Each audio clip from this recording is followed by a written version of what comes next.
Good morning, good afternoon, potential ayahuasca travelers. My name is Llewellyn and I'm a professor of psychology at a university in the Netherlands and in South Africa.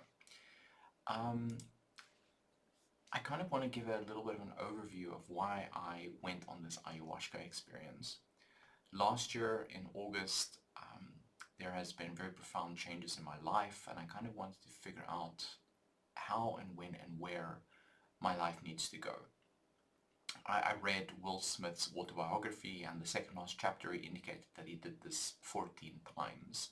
So this kind of inspired me to investigate both the science and the practice around ayahuasca. So colleagues of mine from Master University have been doing research on these experiences and kind of showed over a period of 12 months how over one session stress, depression, anxiety, even things like post-traumatic stress decrease significantly over time. It also shows that new neural pathways are made, similar to the use of magic mushrooms or truffles and these types of things. So I thought to myself, okay, let's try this. Going in quite skeptical, but also very open to the experience. I looked it up in where we could do some ceremonies, and I found Om-Mij in the Netherlands, where I reside. I chose them because they were the highest rated on Google and got very good word of mouth from friends of mine that had similar experiences. So during the day of my first experience, there were two. I went to the location, and they were very kind, very humble, very engaging. They showed me around. We sat around in a circle talking about why we were there. Everybody experiencing or expressing their ideas. I saw three groups of people.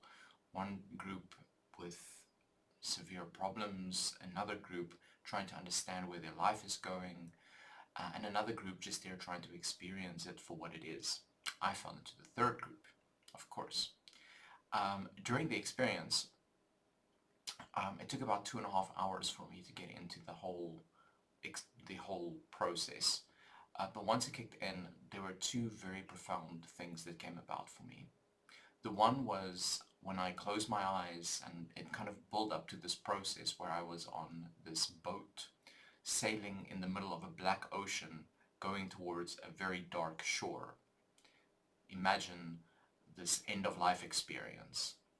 I get to this end of this shore, climb out of the boat, and there was this guy standing on the other side, running towards me. I'm like, oh my God, it's finally you. I finally get to talk to you. And I'm like, hold your horses, guy. We need to calm this a little bit down. So once we get closer and we get closer to seeing his face, I realized that it's me. And we had about what I felt like a 3-week conversation, talking about every aspect of me, both positive and negative, revealing things about me that I didn't know. For example, oh, and you're so charismatic. Keeping in mind I'm a scientist. And I'm like, I'm not charismatic. And then he was like, well, give me the scientific definition of charisma then. I gave him the characteristics, and he started giving evidence to each one of these aspects, not realizing that I was charismatic in a way.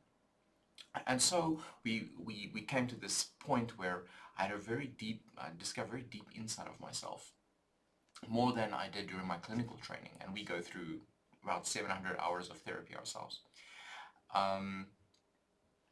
At the end of the process, when I was starting to get out of it, something very profound happened. I had an intense need to hold someone's hand. Woke up, put up my hand, and a girl came over to me, one of the facilitators. And I said, can you just sit with me for a moment? She sat down with me, held my hands, and I felt that this is the first time ever that I had experienced love, feeling the warmth, the empathy, all of these things just like rushing into me. But my conscious mind kicked in at that moment and was like, no, you have to go to this person. She has to go to that person. That person seems like they're having a lot of issues right now. They need help. And at this moment, I kind of like realized that I always try to put other people's needs in front of my own. Didn't realize that. And even in this most profound, the most beautiful moment that I think I've ever experienced in my life, I still wanted to place other people's needs in front of my own. And here I realized that I needed a balance between myself and where I'm going, who I am, and the needs of others. So from that perspective, I feel that both from a scientific and practical perspective, it's really benefited me in getting clarity of who I am, where I'm going. And I want to kind of say that future ayahuasca participants should not underestimate the experience. Even weeks, months, years, a year after, it still lingers and there's still new realizations that come to place. So with that said, good luck on your journey, enjoy the process, and just let it flow.